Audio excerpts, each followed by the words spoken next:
변호사 조용지입니다. 예, 오늘은 인프라스트럭처 비리에 대한 공화당의 새로운 반응, 이거에 대한 소식이 올라와 있습니다. 그래서 이제 제가 영상을 올릴게요.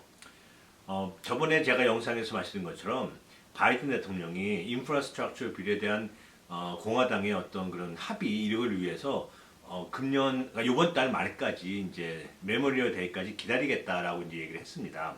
근데 사실 워낙 방대한 법안이기 때문에 30일까지, 5월 30일까지 기다린다고 이제 기다리는 게 아니고 그 전에 어떤 공화당의 대안을 내야지만 민주당 쪽에서도 또 바이든 행정부 쪽에서도 공화당의 대안에 대해서 이제 연구를 할 거 아니에요. 검토도 하고요. 그냥 5월 30일날 또 30일날 딱 내면 그거는 그때까지 기다렸다는 게 의미가 없는 거죠. 그 전에 대안을 내서 또 민주당이나 또 행정부가, 바이든 행정부가 또 공화당의 대안을 보고 검토를 하고, 이러이러한 점이 있구나. 우리가 미스한 점이 있네. 이거는 좀 심하다. 좋다. 이렇게 다시 이제 민주당 내 또는 행정부 내에서 의견을 조합할 수가 있는 거죠.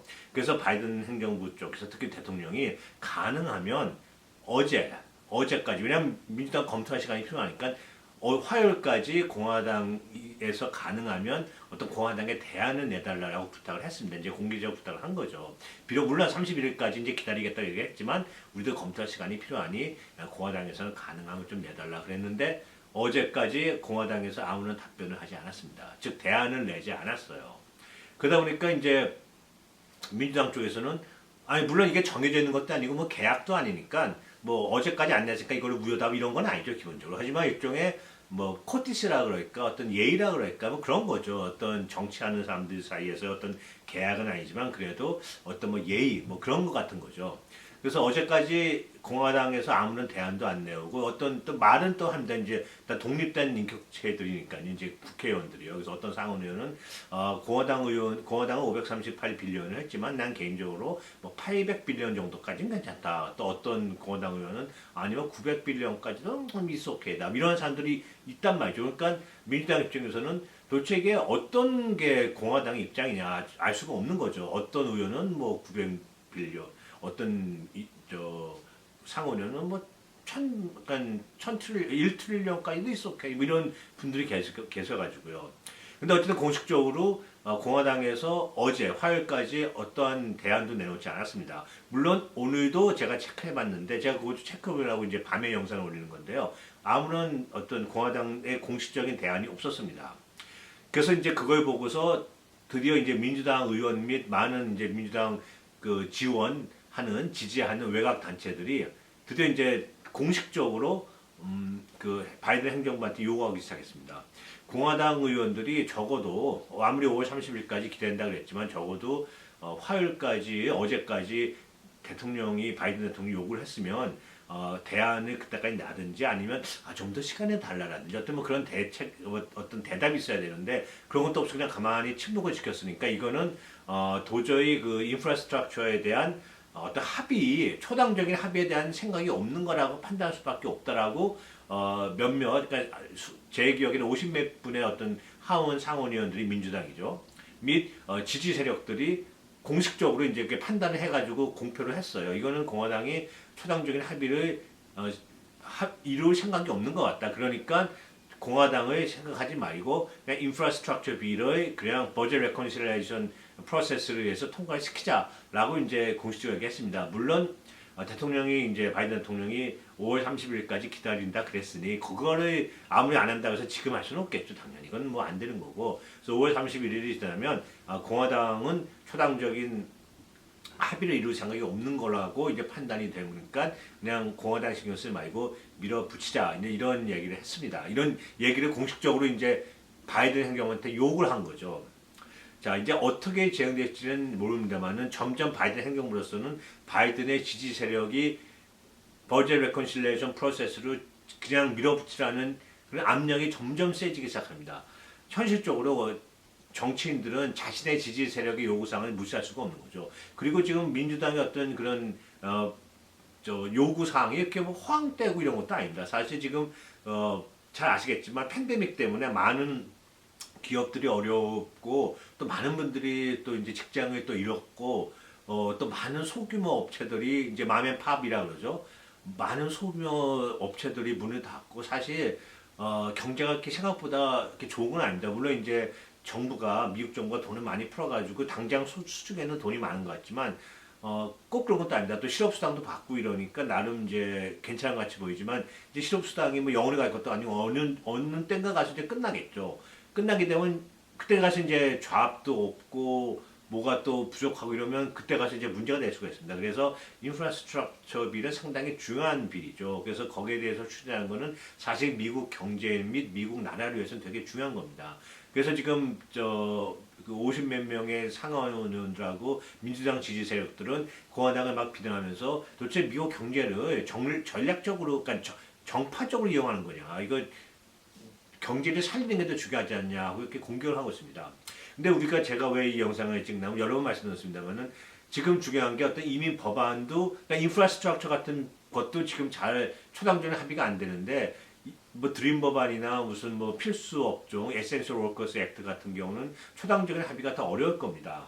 그나마 드림 법안이 약간의 기회도 있는데 에센셜 워커는 더 어렵다고 봐야죠. 그래서 지금 이 인프라스트럭처 빌에 드림 법안도 물론 포함되지만 사실 드림 법안보다는 에센셜 워커 법안이 더 인프라스트럭처 빌에 들어갈 확률이 높다는 거죠. 이 인프라스트럭처 빌에 이센셜 워커의 어떤 그런 내용을 담자고 주장한 가장 큰 이유가 사실 많은 분들이 작년에 팬데믹 때 일을 안 했습니다. 회사에서 이제 그만두기도 하고 어떤 전염 때문에 이제 막 회사도 안 나가고 이랬습니다만은 불법으로 계신 분들 계속 일을 하셨거든요. 수렵수당도 못 받는 분들도 많았고요. 세금 보고도 못 하고 이런 여러 가지 이유 때문에. 그래서 그런 분들은 계속 일을 했습니다. 만약 그런 분들마저 일을 안 했으면 작년에 거의 경제가 마비가 될 수가 있지 않냐. 이런 것까지 심각하게 주장하는 분들도 계세요. 이런 걸 생각한다면 이센셜 워커들은 사실 작년에 특히 팬데믹이 심했던 작년 뭐 6월, 7월, 8월 그때 미국 경제를 지탱하신 진짜 영웅이라고 해도 과언이 아닙니다. 그렇게 주장하신 분들이 생각보다 많아요. 경제학자도 있고 정치인들도 있고요. 그렇게 어려울 때 나라가 어려웠고 팬데믹 때문에 목숨이 위태로운 그런 사실 60만 명이 죽지 않습니까? 벌써 한두 분이 아니에요. 2차 대전 때 목숨을 잃은 그 미국의 병사분들이 45만이라고 들었어요. 더 많은 거죠, 그거보다. 그렇게 많은 분들이 목숨을 잃었는데 그 귀중한 목숨을 잃었는데 그때도 경제를 위해서 일하신 분들은 일하신 분들이 바로 이센셜 워커고 그런 이센셜 워커 자체가 인프라스트럭처에 당연히 포함된다고 보는 거죠. 그래서 그런 인프라스트럭처 빌에 이센셜 워커 액트를 집어넣어야 된다고 주장하는 분들이 많기 때문에 사실 우리는 이센셜 워커 액트도 봐야 되지만 그에 못지않게 인프라스트럭처 빌이 어떻게 진행되냐에 따라도 봐야 됩니다. 물론 어제 이제 주장했던 민주당 의원들이나 어떤 민주당 외곽 단체들은 인프라스트럭처 빌만 통과시키자고 얘기했지 거기에 이센셜 워커 액트나 드림 액트 같은 얘기는 없었습니다. 근데 그거는 하시라도 들어갈 수 있는 거기 때문에 결국은 인프라스트럭처 빌이 잘 돼야지만 궁극적으로 이센셜 워커 빌도 잘 될 수 있고 그런 확률이 높아지고 드림 법안이 잘 될 수 있는 통과될 수 있는 확률이 높아집니다. 그래서 저는 개인적으로 인프라스트럭처 빌을 계속 주시해서 보는 것이 아주 중요하다고 생각합니다. 지금 어제 오늘 또는 혹은 내일 모레 인프라스트럭처 빌을 얘기하면서 뭐 드림 법안도 얘기 안 하고 특히 이센셜 워커를 얘기 안 한다고 너무 실망하실 필요는 없어요. 물론 내일 모레 그런 이센셜 빌을 얘기하면 더 좋겠죠. 뭐 통과를 위해서 이센셜 이 액트를 인프라스트럭처 빌에 컴바인 합치를 했다라고 나오면 더 좋겠죠. 근데 안 나왔다고 해서 실망하실 필요는 없고요. 계속 지켜보고 결국은 마지막에 법안이 버짓 레컨실레이션 프로세스도 들어갈 때 시작할 때 그때 들어가면 되는 거기 때문에요. 계속 너무 안 나왔다고 낙담하시고 실망하실 필요 없다고 생각합니다. 그래서 일단 인프라스트럭처 빌이 어떻게 진행되느냐, 어떤 지금 상황인지가 아주 궁극적으로는 이센셜 워커 액트라든지 드림 법안이 중요하다고 생각합니다. 그래서 제가 오늘 새로운 소식으로 공화당이 지금 아무런 대책이나 대안을 내놓지 않고 그에 따라서 민주당 의원들하고 민주당 지지 외곽 산하 단체 무슨 이익 단체 무슨 이익 집단 이런 분들이 계속 바이든 행정부를 하고 이제 민주당 의원들을 압박하고 있는 거죠. 버젯 레컨실리에이션 프로세스로 인프라스트럭처 빌을 통과시키라. 이거에 계속 압박의 수위가 좀 높아지고 있습니다. 펠로시 하원 의장도 거기에 대해서 찬성도 했고요. 그래서 오늘은 이제 이런 어제 그런 일이 있었다는 이제 또 말씀드리고, 그리고 마지막으로 이제 금요일 날, 지난주도 금요일 날 바이든 대통령이 다카 수혜자 청년들 이제 6명을 만났어요.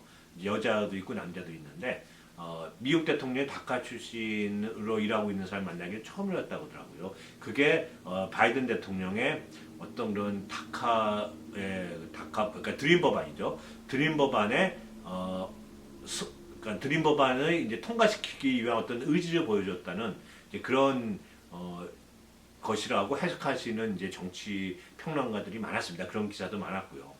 그래서 비록 인프라스트럭처 빌이 드림 법안보다는 이센셜 워커 액트에 더 가깝다고 사실 하더라도 드림 법안을 또 이렇게 바이든 현 정부가 무시한다거나 이런 건 절대 아닙니다.